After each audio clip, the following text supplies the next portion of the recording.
morning, sports fans, and welcome to a brand new episode of the Bullpen Bulletin here on IE Sports Radio, your direct feed for all that is sports. Or should I say, let's whine about sports instead of the Bullpen Bulletin. Wrong show, everybody. Tonight, we'll be taking our usual broad look across the DMV landscape. We are going to start with a recap of the WNBA draft. The Mystics had kept all three of their first-round picks. No dramatic moves, no trades, no nothing. We're going to look at who they selected, how everybody fits together, and now the current state of the roster. We are then going to move to the Capitals. The playoff spots are finally locked in. We know who the Caps are playing. It's the Montreal Canadiens. We're going to take a look at this matchup, discuss some of the recent injury woes for the Caps, and then give an actual prediction on the series. We then, of course, have to check in baseball, where we look at the week that was for the Orioles and the Nationals. Orioles starting to put a couple things together a little bit after a rough start. The Nats, they're still the Nats a little bit, but we're going to look at who was the player of the week and what they have to look forward to next week. We're also going to do a DC United and DC Defenders check-in. MLS season well underway. XFL season, XFL. I said XFL. Season off to a good start. So we're going to take a look at both of those. And then, of course, for our draft segment, we are going to look at the Ravens and the Commanders for the NFL draft, which is a mere 5 days away. We talked about it extensively on 3 and Out this morning / early this afternoon, depending on what time zone you're in. But there is more to discuss tonight for the Ravens and Commanders, all while continuing our Midwest Beverage Month with something that I'm not even going to lie, guys. I'm just plain excited to try this one. We've got and more coming up on Let's Whine About DMV Sports on the IE Sports Radio, your direct feed for all that is sports. We're going to hear a quick word about our sponsors and get right to it.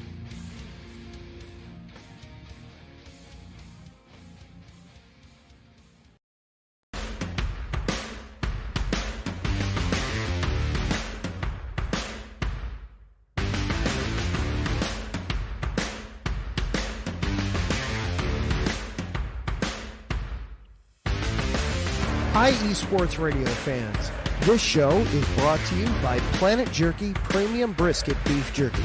Planet Jerky is the official jerky of the 2022 California League champion Lake Elsinore Storm, Single A affiliate of the San Diego Padres. This all brisket jerky has gluten-free options, contains no MSG, no sodium nitrate, is low in sugar, and high in protein. Go to their website at planetjerky.net and follow them on Instagram at Planet Jerky. Planet Jerky, the jerky that's on a whole other planet.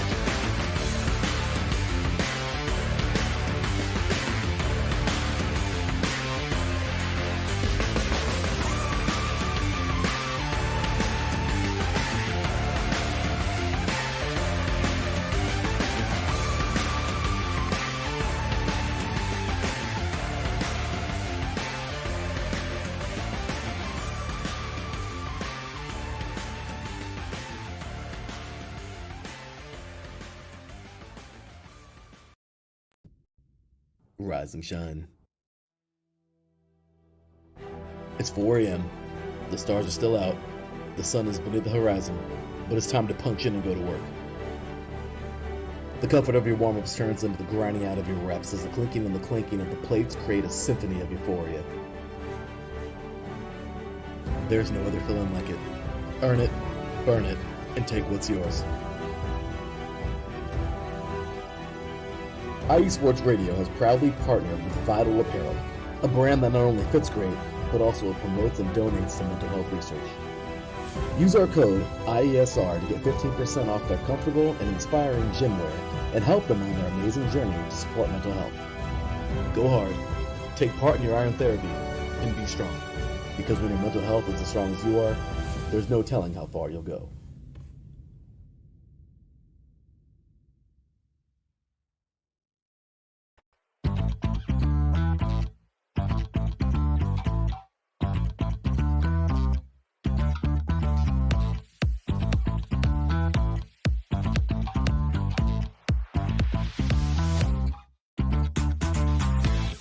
Hey there, IE Sports Radio fans. Be sure to check out our sponsor, Seal the Deal Wax Seals by Cecilia B. You just finished your very own wedding or baby shower invitations and you're looking for that extra special touch? Maybe you just wrote a letter to a relative or a friend and you want to add to their smile when they receive it. Then seal the deal with Cecilia's handmade sealing wax stamps for your invitations, letters, and gifts. You bring the deal, we'll bring the seal. You can find them on Instagram at sealthedeal_wax stamps and on Facebook, Seal the Deal Wax Seals.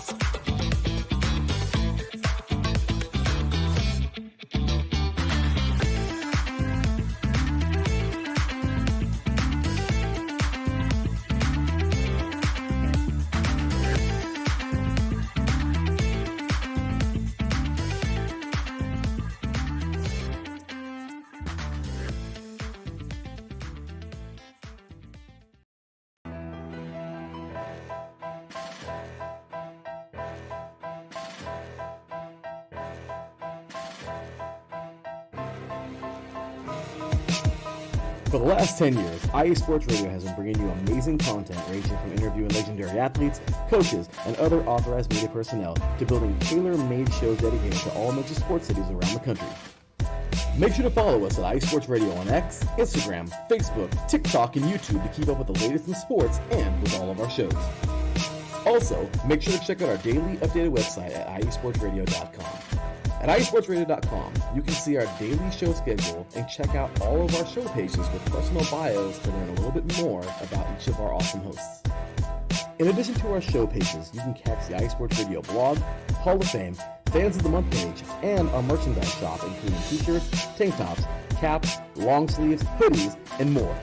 For now over a decade here at IE Sports Radio, we've continued to be by the fans, for the fans, and we thank you all for your support and for making IE Sports Radio your direct feed for all that is sports.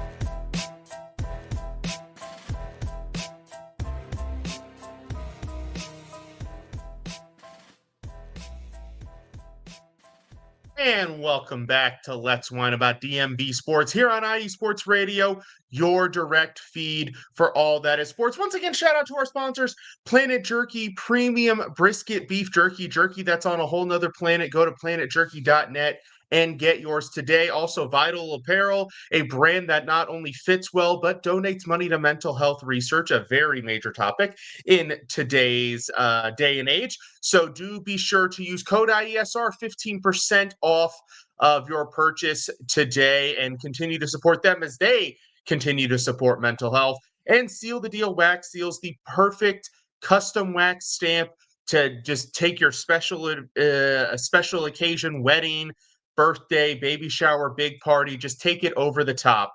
And do be sure to follow us on all social media platforms. Do be sure to follow yours truly at Let's Wine _IESR on X. You'll find me following all of the DMV stuff and, you know, getting down into nitty gritty. By the way, congratulations to Virginia Tech College baseball for winning today against UNC.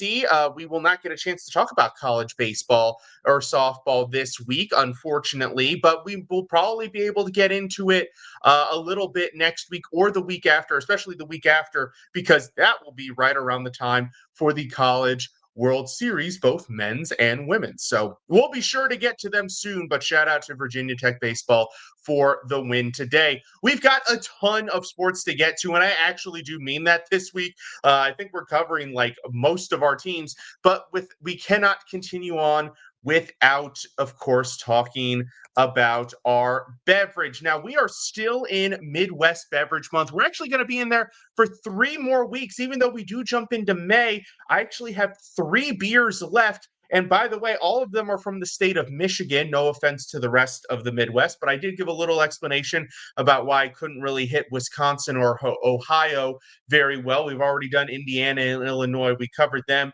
Minnesota, kind of the same deal. I couldn't find a ton really to go off of there. So I have to go with what's readily available. Again, no offense to everybody. That's just kind of the way the world works. But we will be doing a heavy dose of Michigan, who does some pretty big name breweries. I didn't realize it until I was kind of looking down the list. My goodness, they cover a wide spectrum. Very popular breweries, especially here in North Carolina. And today we have a brewery known as New Holland. And sorry, I'm typing out the name of the beer right now. It is New Holland. Now, New Holland, their baseline beer is called Dragon's Milk. That's their flagship beer. It is a bourbon barrel aged stout. That is their flagship beer. That is their baseline to go off of. And so we have for you tonight New Holland Dragon's Milk Tales of Gold, kind of given Game of Thrones vibes a little bit with the design, as you can see there, kind of the artistic stitching around the edge. You got the dragon obviously in the middle. This is a bourbon barrel aged golden ale, as you can see here. So as opposed to their usual bourbon barrel aged stout, this is a golden ale, and I think you can see down there with milk sugar, it looks like as well. And there you can see a little bit more of the design, really a very nice label. And there you see one of our always topics, 11% alcohol by volume. So this bad boy's going to pack a little bit of a kick. There is, let's see, New Holland is out of Holland, Michigan. Go figure. Let's see, anything else to go off of here? There is a little bit of a writing on the side. We're going to read this really quick here. Myths of treasure. Guarded by a dragon have myths of treasure guarded by a dragon have fanned the flames of adventure for generations. Only the bravest and boldest would seek these riches, for they knew the reward would outweigh the risk. Very dramatic. Our brewers have heard these tales of gold and have sought to bring forth a bounty of flavor once trapped inside the walls of the Dragon Milk cellar. The result is a golden-hued ale bursting with notes of caramel, honey, and oak from its time in bourbon barrels.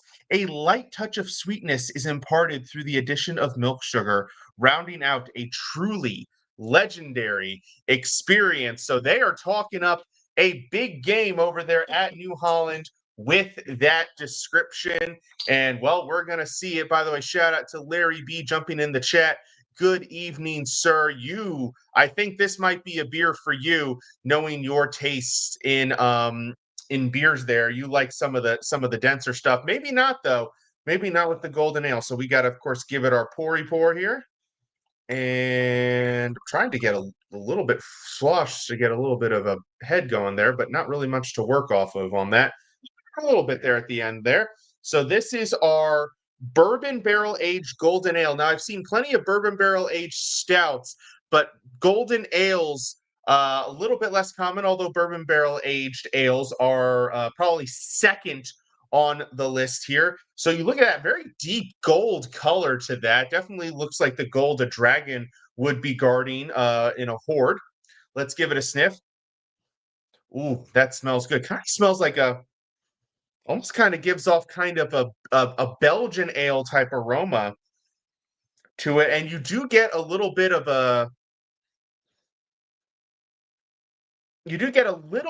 that barrel, kind of that oaky barrel aroma to it.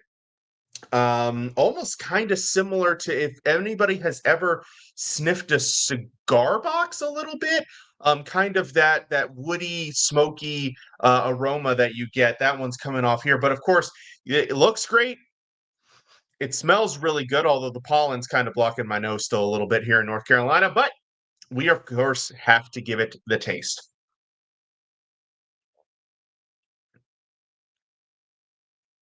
Okay.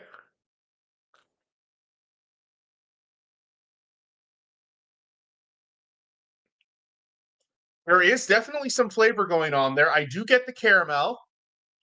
I'm getting the caramel in there, a little bit of the sweetness from the milk sugar that's coming through. Not a ton of oak. I will say, and what were the other notes it gave? Honey. Got the honey. So the honey, the milk sugar, and the caramel all kind of come through. The oak is much more on the nose. It's got that kind of warm mouthfeel because of the higher alcohol content. Um, rich, rich feel, warm mouth feel to it.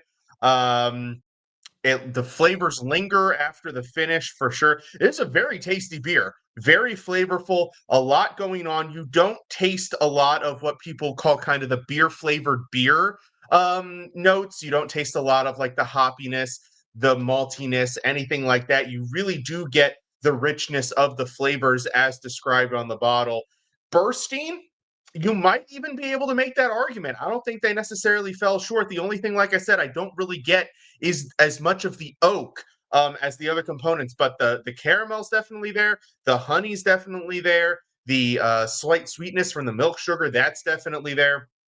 Very warm mouthfeel. You can tell by the warmness and the richness that it is a higher alcohol beer. It's definitely heavier, not lighter. But no, that's very tasty. New Holland pulling out the big guns with their Tales of Gold. Now, we're going to review a couple more Michigan breweries, one of whom is also known for some barrel-aged beers. The other one's actually really just known for doing strong variations of IPAs and a lot of seasonal releases, but they make good ones as well. But New Holland showing very well in the Michigan beer. We'll call it the Michigan beer circuit is what we're going to go through for the next couple of weeks here. Before we take our first break, we're going to hit our first topic of the day, just something to wrap up the Mystics draft recap. So last week for our draft segment on the show, we discussed the Mystics and their multiple first-round picks and who I would prefer them to target. Well, the draft came and went, and it had some interesting components to it. Haley Van Lith, talented guard out of TCU, she dropped a little bit in the first round, ended up going to Chicago with the 11th pick. Also, Sedona Prince, who many expected to be maybe a late first or early second round pick, dropped out of the draft altogether due to domestic violence allegations. But enough about that stuff. How did the Mystics do? Well, they got two of the players who were on my list that I really wanted. One being Sonia Citron, the other one being Georgia Amore. Two very talented. Well, Citron, kind of a guard forward hybrid. She was their third overall pick. Amore was the sixth pick. And then Kiki Iriafin, who I did discuss. And I did say I didn't necessarily love the fit because she reminded me a lot of Aaliyah Edwards, who we already had on the roster. But my other picks were Dominique Malonga, who was gone already by the pick. Malonga went second overall. And then, like I said, there was some stuff with Van Lith, and there were a couple of other guards who I had discussed, but the value, Iriafin was probably easily one of the top 5 players in this draft class, and you can't go wrong with just going with the best player available. So a guard, a hybrid guard forward, and a power forward. And then later on in the draft, so those were picks 3, 4, and 6, just in order there: Citron, Iriafin, and Amore. And then in the late second round, they got guard Lucy Olson out of Iowa. I was really hoping because who is Cheyenne Sellers of Maryland, who I thought was going to go in the late first round. She fell out of the first round and she was going towards the mid second. And I was crossing my fingers that either A, she would slip all the way to the Mystics pick, which I believe was the 11th pick in the second round, or the Mystics would find a way to trade up to secure Sellers. That did not happen, but I did ID Olsen kind of like going through the process. I didn't talk about her among the first round picks, but she was a player who in the second round, I was happy to come away with a nice scoring guard, pretty good player. there, especially pretty good to get in the late second. And then Zay Green, guard from Alabama, which completed a draft where Alabama's top three guards from this past year, their top three scorers, their top three guards were all drafted. So Green was the third of that group. She went in the third round. So very heavy on guard, really 4 of the 5 picks there, including all of the late rounders. So overall, very good draft. Very happy with the way the Mystics approached it. I think they got 3 talented, immediate contributors that can go in a top 8 or 9 of a WNBA roster right away, and 2 guards that can provide good depth and maybe develop into rotational pieces. So overall, very good draft overall. It wasn't like, oh my God, incredible value, like if they had managed to score Malanga or if Sellers had dropped or something like that. But it was still very strong in my opinion. So what's the current state of the roster? Well, it's a little bit bigger now because they already had 5 bigs on the roster to begin with, as we had discussed, with Shakira Austin, Stephanie Dolson, Aaliyah Edwards, Sika Khan, and Emily Engstler, who Engstler's, again, a little bit more of a hybrid. If you want to call a small forward in the WNBA. And now they add Iria Finn, which makes me think that there might be some moments where they decide to go bigger with their lineups. They might try to have 3 of Iria Finn, Dolson, Austin, or Edwards on the court at the same time. Now, I don't think that's going to be a regular situation, but I could see them, 40-minute game, maybe 5 to 10 minutes. They go a little bit bigger. Edwards and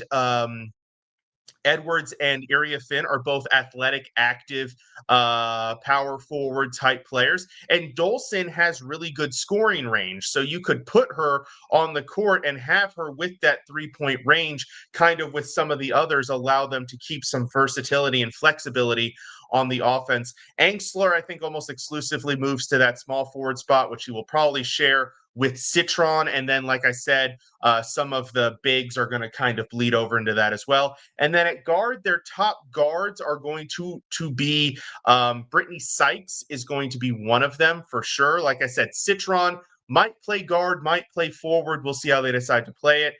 Georgia Amore is going to be another one of those. In fact, I would say very likely, especially with the Carly Samuelson trade that happened on draft day, she will likely be the starter next to Sykes.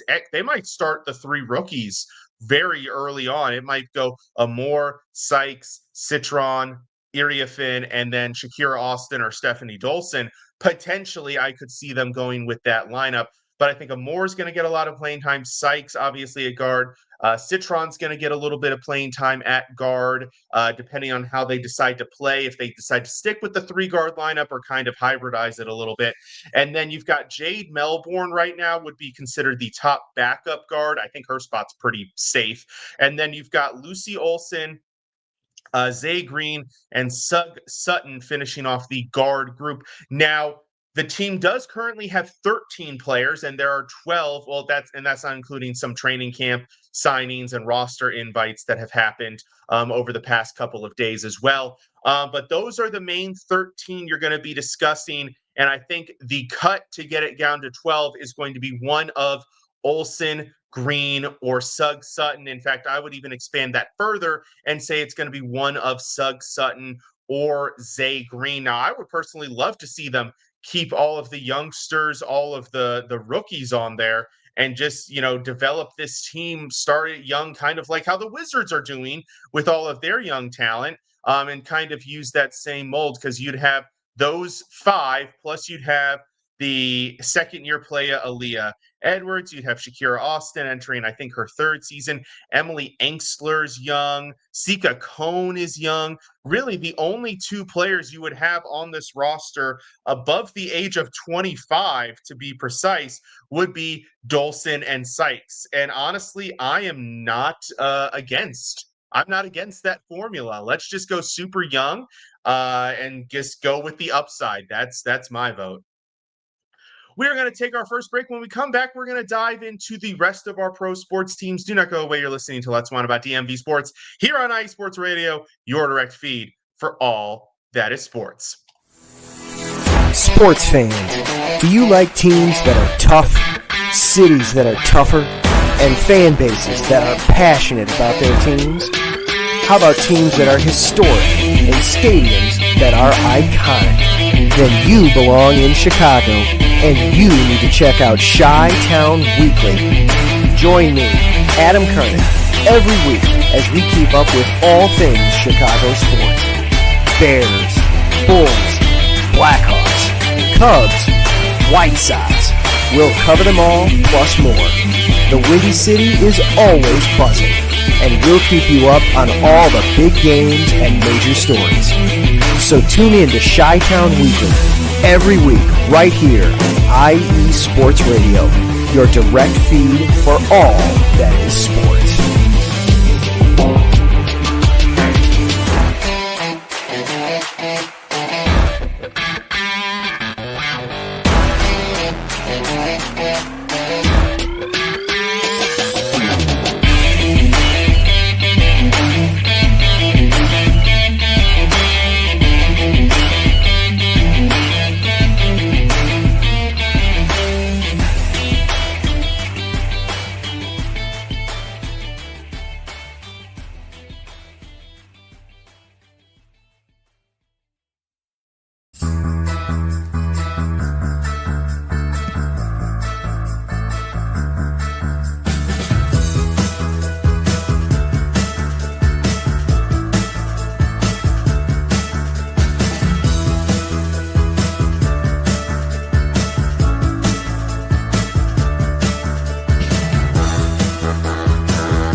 What's up, New York? This is Ricky K coming at you at the NY State of Sports, a new show here on IE Sports Radio, your direct feed for all that is sports. Listen to me every Thursday afternoon as we bring you the latest takes on the Yankees, Mets, Jets, Giants, Knicks, Nets, Rangers, Devils, and Islanders. Plus, you get some college hoops and what's the local sports events going on in the area. It's a state that never sleeps, so why not get the opinions and sports takes that never sleep? Again, every Thursday, 2 p.m. to the NY State of Sports. We'll see you then.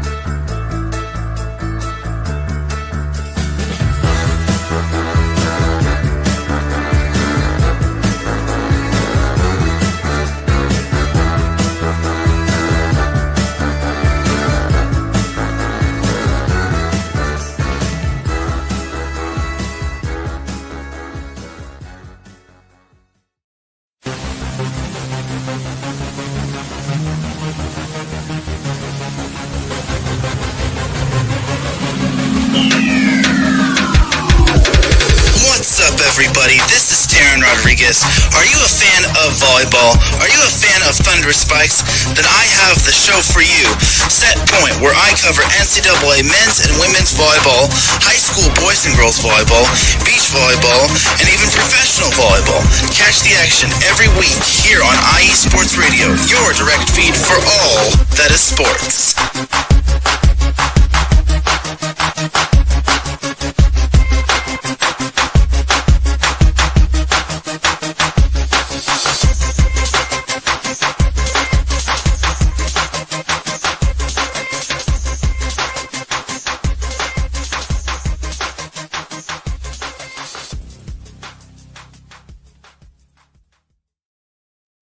And welcome back to Let's Whine About DMV Sports here on IE Sports Radio, your direct feed for all that is sports. We are on to the second half of our show. Let's move on to the Caps playoff preview. That's right. The NHL regular season has officially come to a conclusion. And as opposed to doing a seasonal wrap-up, we get to talk playoffs, so that's really exciting. So the Caps officially locked in their matchup with the Montreal Canadiens this past week. Well, really, it was the Canadiens locking it in because the Caps had already clinched the top seed. Now, the Canadiens, I did not mind that result. And by the way, my condolences to Jen B., the host of our Cleveland show. The Columbus Blue Jackets fought like hell to get that 8th spot. And I'm kind of glad that they didn't get it because they would have been a tough team to match up against in the playoffs. But they had a great run at the end there. They almost stole it from Montreal, but Montreal managed to pull it out. So the Canadians finished the season with 40 wins, 31 losses, and 11 overtime or shootout losses. So really, they finished 40 and 42. Compare that to the Caps, whose final record was 51 wins, 22 regulation losses, and 9 overtime losses. So 51 and 31, essentially. The Canadians finished with a negative goal differential. -6, I believe, to be precise. Actually, no, whoa, way worse than that. -20 goal differential, which means they allowed 20 more goals than they scored overall. Now, they did end the season 7-1-2 in their last 10 games. So they did get on a little bit of a roll there right at the end, and that's good for them to carry that momentum into the playoffs. That certainly can't hurt. Whereas the Caps only 4-6 in their last 10, so not carrying that momentum into the first round as much.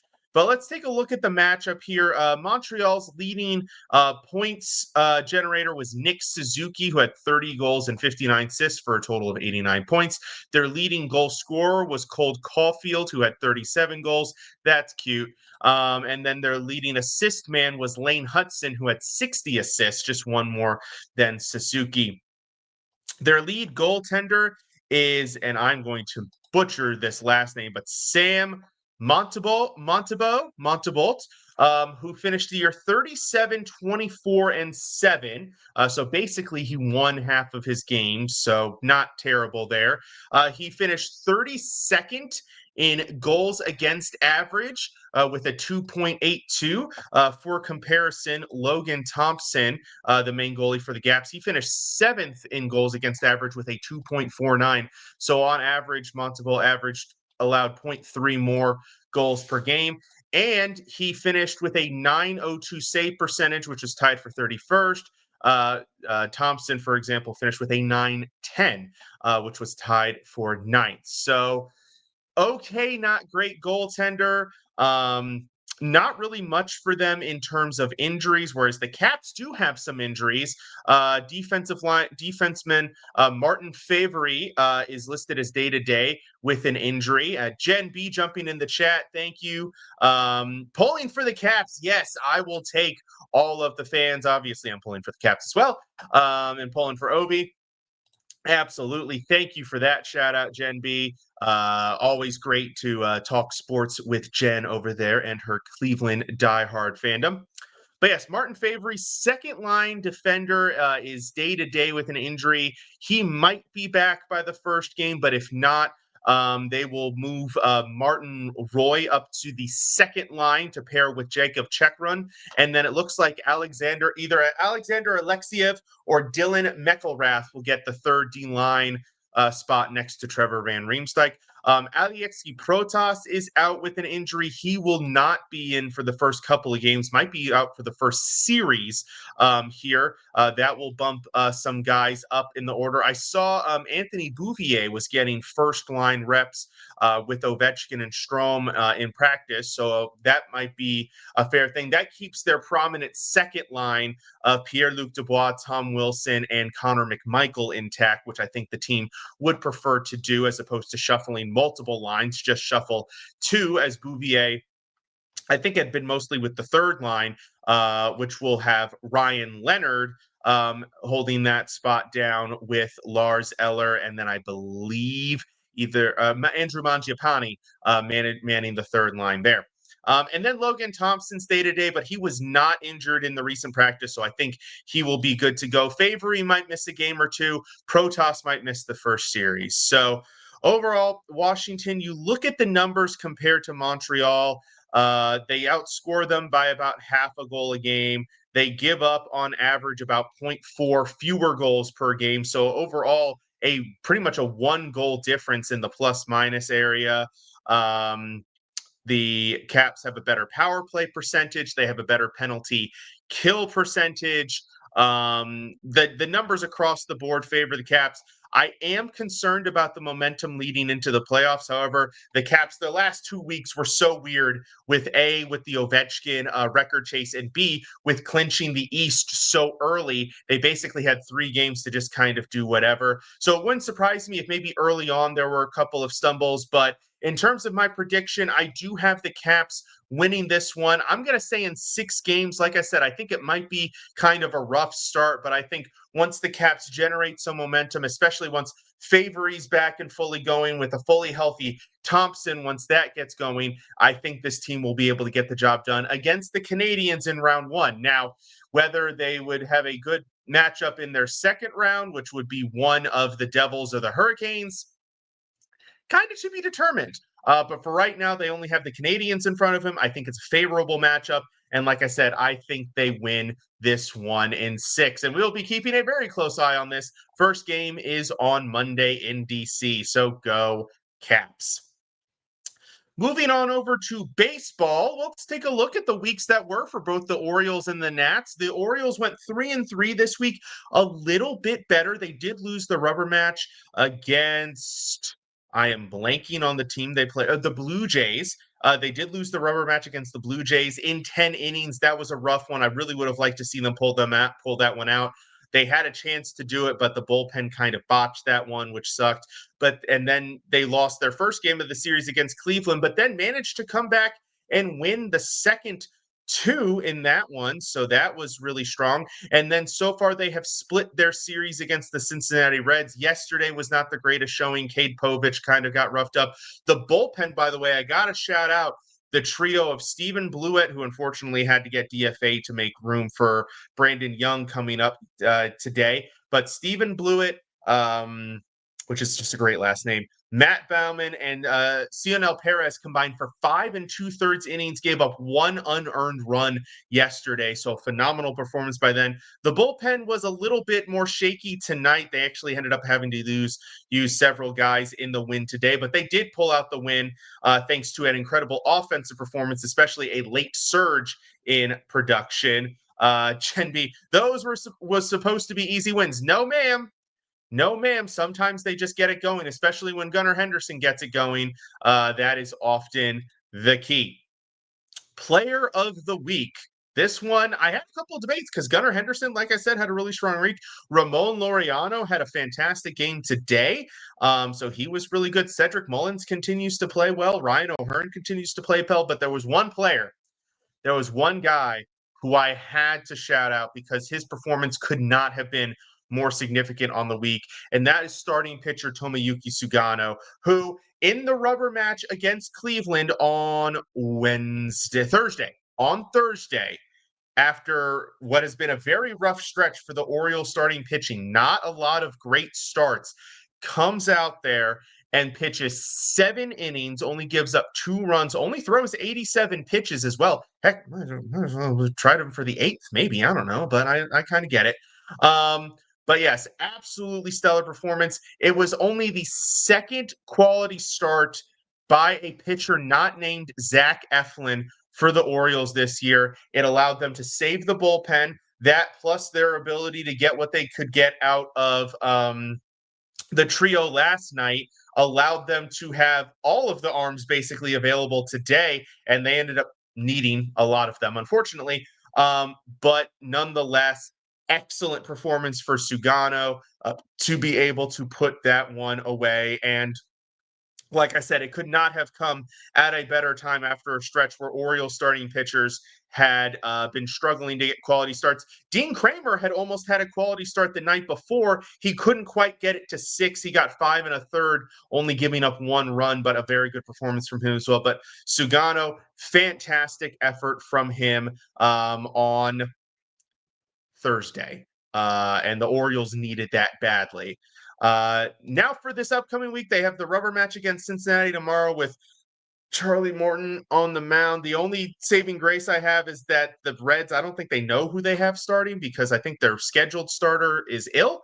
And then their other guy who they were thinking was going to start ended up pitching 4 innings today and basically having another start today. So By the way, great. The Orioles bats getting to Hunter Green was phenomenal. That could not have happened at a better time. But in any case, so they finish that up, and then they get at the Nationals, which will make it very easy for me to follow baseball for 3 days. And then a tough series coming up next weekend at Detroit. But hey, if they can take care of this rubber match tomorrow somehow against Cincinnati, and then if they get 2 out of 3 against the Nats, which is not impossible, boom, the Orioles are 500, guys. Then they're not down and out of it yet. So kind of a big set of games here, but if they can get a few more wins going, they have officially won 3 out of 4. So that's a really good state to be. Let's just hope they can continue that momentum. The Nationals, not so happy this week. They lost their 3rd game of their series against the Marlins, and then a 4-game series against the Pittsburgh Pirates, of which they lost 3 out of 4 in a very rough series. They did get a postponement yesterday of their first game against the Rockies, but then they won the game today in a heart-wrenching one because they were up 12-2 entering, I believe it was the bottom of the 7th. Yes, it was the bottom of the 7th, and the bullpen proceeded to give up. And so Mackenzie Gore, by the way, Mackenzie Gore, phenomenal performance. 6 innings, only gave up 2 runs, struck out 13. I believe he's the league leader in strikeouts right now. Let's double check that while we're here on there. But anyways, yes, phenomenal performance by Gore, only for the bullpen to come out in the 7th inning and give up 8 runs and almost blow it, but they were able to shut it down just enough and come away with a 12-11 victory, which thank goodness, because my God, would the fan base have rioted. And yes, Mackenzie Gore is currently the major league leader in strikeouts, 3 ahead of Mackenzie Gore, not Mackenzie Gore. And I just clicked away from it. I think it was Cole Reagans of Kansas City.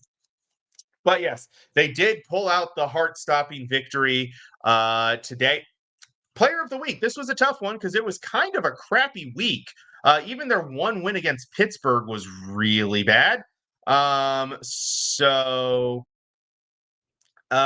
a lot really to go off of. A lot of the bats were cold other than today. In the previous 5 games of the week, they'd scored 11 runs. So really the only thing to go off of was today. And I'm just going to go with a guy who is starting to, over the last few games, put things a little bit more together. And that's outfielder Dylan Cruz, starting to put it together at the plate. Let's just put it this way. Before today's game, he had a 140 batting average with a 324 OPS. And more specifically, after the Monday game against the Pirates, he had a 106 batting average, a 156 on base percentage, and a 116 slugging for a 272. But now he has a 4-game hit streak. He's had hits in 4 consecutive games. And after today's game, if you recall those numbers, like 106, 156, 106, he is now up to, drum roll please, and by the way, today he hit 2 home runs, 4 RBIs, also added a double. By the way, those were his first home runs, doubles, and RBIs of the season. He is now up to 177, 215, 290. So up 71 points in the batting average in 4 games, and up, what's that? Almost double the OPS in 4 games. Starting to put it together. If he can really get on a roll like this, that's going to be big. That's going to be a big piece for the Nationals if they can get all of their outfielders hitting, because James Wood has been somewhat raking. He's been popping home runs. He just hasn't been making consistent contact. And then Alex Cole has been performing well also. So we've got that. Next week for the Nats, obviously Baltimore. Like we said, it's essentially neutral turf because it only takes Orioles fans about half an hour to get to DC, 25 minutes to get to a Metro, and then probably about 30 minutes to get to Navy Yard through the Metro. And then against the Mets, a really tough series, but all at home. So a chance for the Nats. Again, they're 8-12 overall. But hey, if they can pull, and they've got a doubleheader tomorrow against the Rockies. So they actually have 7 games between now and when we speak next. I doubt they do enough to get up to 500, but heck, maybe they could be 1 game closer. Maybe they could even be a few games closer. Shoot, if they do well in the double header, steal the first one against the Mets, maybe steal a couple against Baltimore. I mean, if they can win 2 of the 4 between Baltimore and the Mets, right? 3 of the 5, and then sweep the Rockies, that's 5-2. You're up to 13-14. Just saying. Yeah, it could happen. Before we go to our second break, we're going to do a DC United check-in, which we have not done yet, and there's kind of a reason for that, because DC United kind of sucks so far. They are 8 games into their season. They are 1 win, 3 draws, and 4 losses, with a goal differential of -9, which is the worst in their conference in the MLS. They are not the worst in their conference, thanks to CF Montreal, who has 2 draws and 6 losses. Also, Toronto FC has 4 draws and 4 losses, but a really rough start for DC United. Christian Benteke, the ever reliable goal scorer, he leads the way with 5 goals, more goals than the rest of the team combined. Only 4 other players, Jose Kajima, Jacob Murrell, Boris Eno, and Lucas McCaughton, have goals, so only 4 other guys have goals. And nobody really getting up in the assists. Joe Peglau is the assist leader with 2, and then a whole series of guys, including Benteke, with 1. So not the greatest start for DC United. We'll see if they can turn it around. They have, coming up on the schedule here, they have a game not this week, but next Saturday. Actually, wait, are they playing now? I think yeah, so they just played the New York Red Bulls today, and they actually won. I wonder if that was updated. No, so that's actually their second victory of the year. So I take back a little bit of my criticism there. That would actually move them a little bit up in points, at least maybe ahead of the New England Revolution. So, hey, they might be in 12th place as opposed to 13th. So there you go. But looking ahead to their schedule here, they've got the Philadelphia Union next Saturday, the following Saturday against the Colorado Rapids, and then the U.S. Open Cup, they get the Charleston Battery on Tuesday, May 6th. So we'll keep tabs on DC United throughout the season, but unless there's a major turnaround, which might have started with this past victory, I don't foresee much to be excited about. And also, we're going to check in on the DC Defenders, who actually play tomorrow. They don't play. They haven't played yet this week, but 3-0 so far, having victories over the Birmingham Stallions, the Memphis Showboats, and the St. Louis Battle Hawks. Stats-wise, they're averaging 20.7 points per game, giving up 12.7. Pretty good numbers, pretty strong defense there. And yeah, good start to the team. Like we said, they've got the San Antonio Brahmas tomorrow. And with a victory there, they can really get some momentum. Only a 10-week season, so we are already almost at the halfway mark for the UFL. So we'll keep tabs on the Defenders. They're going to come and go really quick here. By the end of May, they'll be done, and then June with the playoffs. But yeah, good start for the DC Defenders there. That'll do it for the second half of our show. We're going to take a quick break. When we come back, we're going to do a little NFL draft preview for our draft segment. Do not go away. You are listening to Let's Whine About DMV Sports here on IE Sports Radio, your direct feed for all that is sports.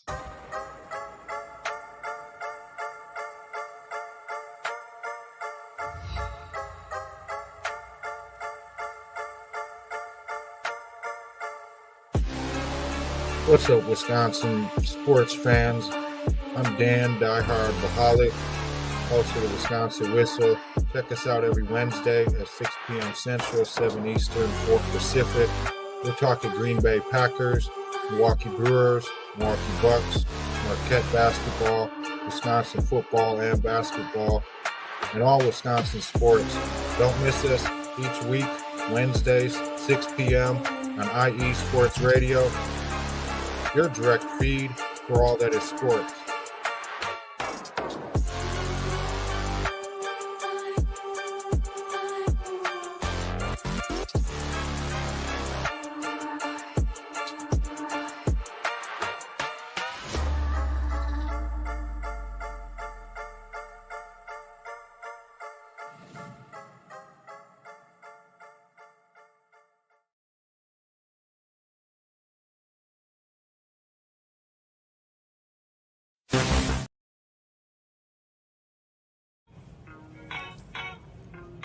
Hey sports fans, are you in the market for Florida sports or just keeping up with the latest in the Panhandle?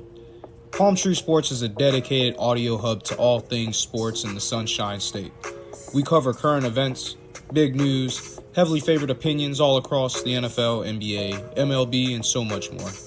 So come check us out every Saturday evening at 6 p.m. Eastern Standard Time. For a down south education on Florida sports and athletics, it's hosted by yours truly, Corey Pujols, and is powered by IE Sports Radio, your direct feed for all that is sports.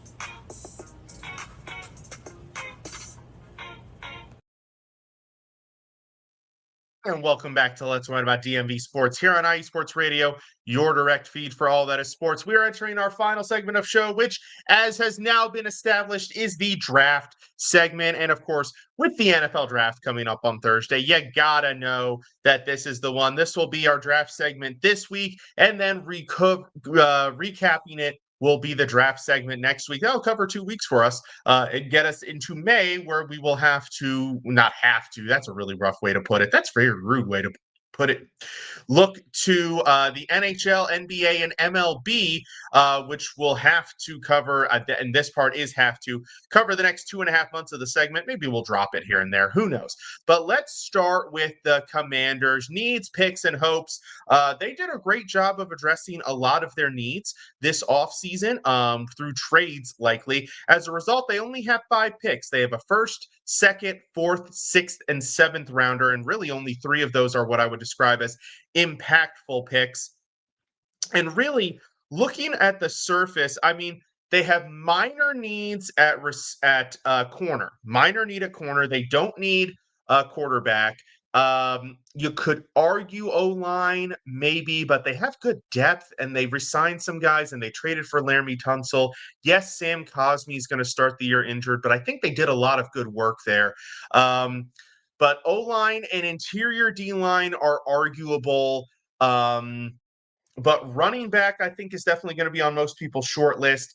Edge rusher is going to be on most people's short list. Linebacker / safety is probably going to be on there, and then wide receiver as well. And like I said, corner is a minor need, and you could argue DT, offensive line, definitely not quarterback. Quarterback's good. Oh, and kicker. Don't forget kicker. They could be looking at a kicker. So the list of needs is not intense. And also, if they don't address all of that, that's fine, because they have players at all of those positions. It's just they won't be as strong as one might hope. So the picks and needs, there isn't a massive disparity between that, which is good. What are my hopes? My hopes with them picking the latest they've ever picked in the first round, by the way, 29, because back when they were winning Super Bowls, there weren't 29 teams in the league, so there weren't 29 first-round picks. So this is the latest they've ever picked in the first round. But my hope is that they just take the best player available, unless it's like an offensive lineman or a quarterback, which I doubt it's option 2.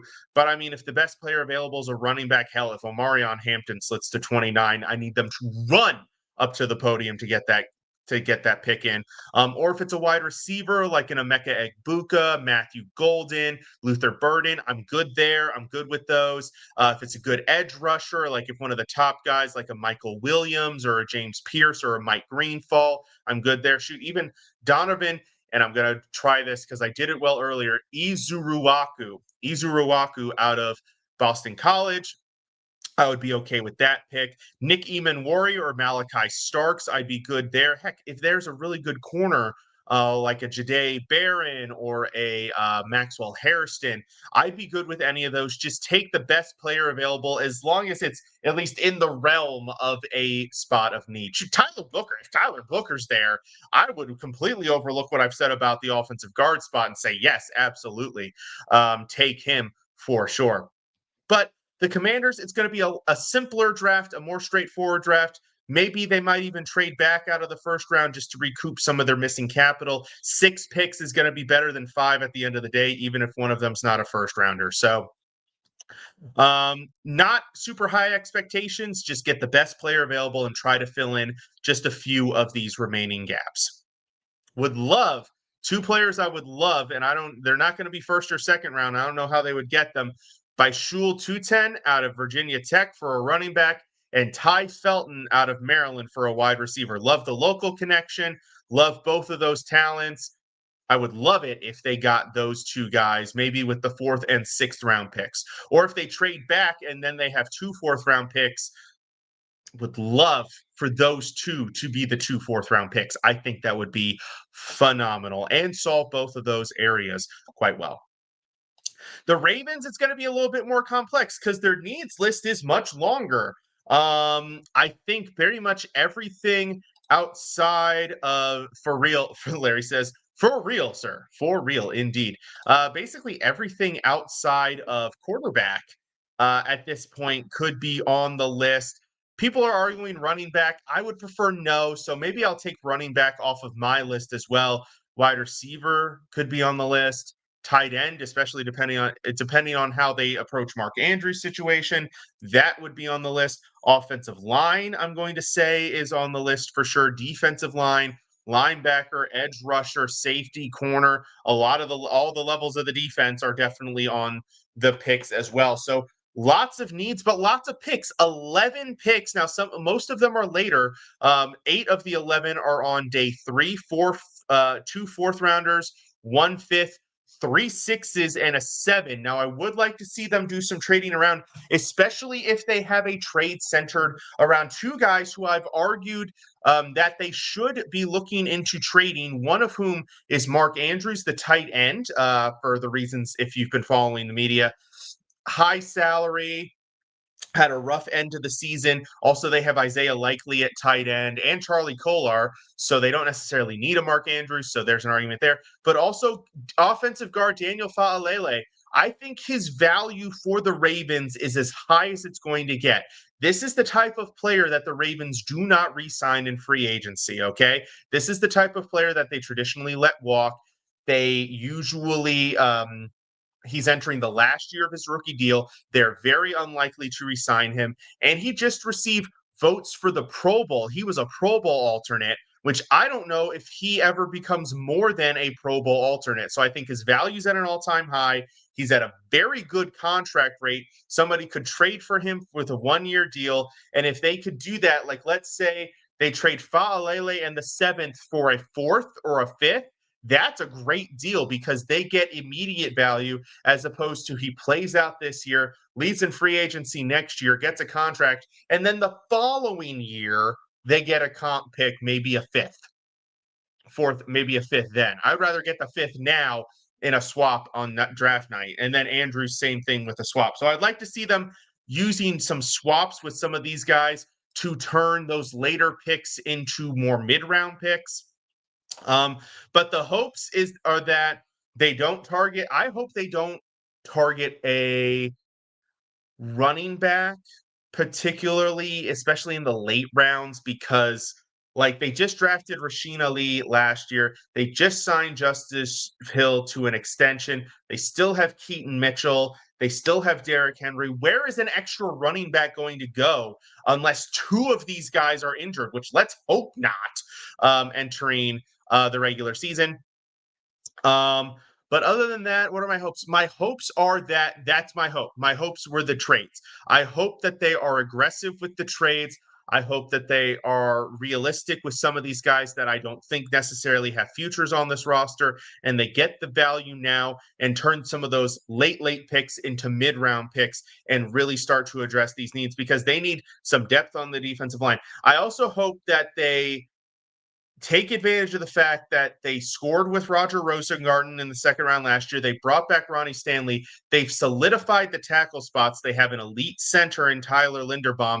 Let's get the guard spot great too, and let's get this offensive line great. That's another hope that I would have. Couple of weapons probably later on.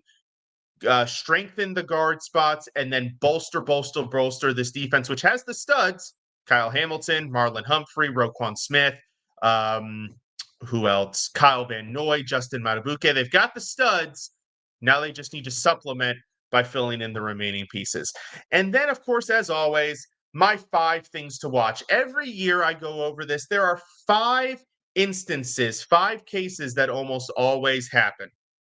There is going to be a pick in the top 10 that nobody projects. Last year, great example was Michael Penix. Nobody projected him 8 to the Falcons, and yet there he went. You go back in time, you'll see other examples of guys who, in the history of the draft, went way higher than most people expected. And there will be a guy in the top 10 that surprises many of us. My bet, it might be Jackson Dart, quarterback out of Ole Miss. Another guy who I was looking at, maybe one of the wide receivers, maybe Matthew Golden sneaks his way a little higher than a lot of people think. Maybe some of these defenders that people have like in the teens and 20s start to sneak their way up. Maybe a Walter Nolan, possibly, somebody like that. There will be a pick in the late teens that you do not expect. Last year, my best example is Byron Murphy, who many people thought was a late first rounder. He went 16 to Seattle. So there will be a pick in the mid to late teens that's probably higher than most people expected. And there will be a guy who goes late in the first that basically nobody had. Last year, the closest example I could see was Ricky Pearsall, the wide receiver who the San Francisco 49ers took. But there will be a shocker in the late first round, a guy that will make you go, huh? Who? What? When? Where? Why? Yes, there will be that guy. And then to the other 2 spots, the other 2 things that will happen are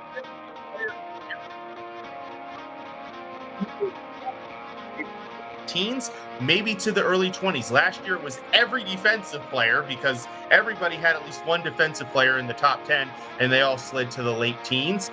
Guy who I could see being it this year, I could see it being Tyler Warren simply because he's a tight end, Ashton Denty simply because he's a running back. It could also be a wide receiver like Tetaroa McMillan might slide, or some of these defenders that we have projected high. And there will be a guy who the media falls in love with late, and everybody starts throwing him in the late first round, and he goes somewhere in the 4th. 3rd, 4th, drops way down. DK Metcalf was a great example of this. A lot of people had him in the first round, and he slid all the way to the late 2nd. Still ended up really good. There are other examples going back. A guy who's a late first rounder who a lot of people like, who I could see slipping. Trying to think, maybe Malachi Stark, the safety from Georgia. He might be a guy that people fall out of love with kind of through the pre-draft process.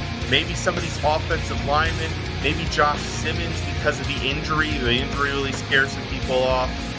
Maybe Greg Zabel, maybe teams aren't as high on his versatility as we think.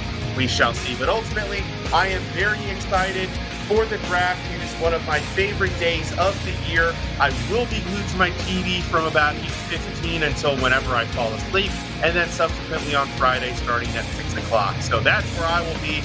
And congratulations ahead of time to all 256-ish gentlemen who hear their name on draft night. And those of you who don't hear your name on draft night, do not be discouraged.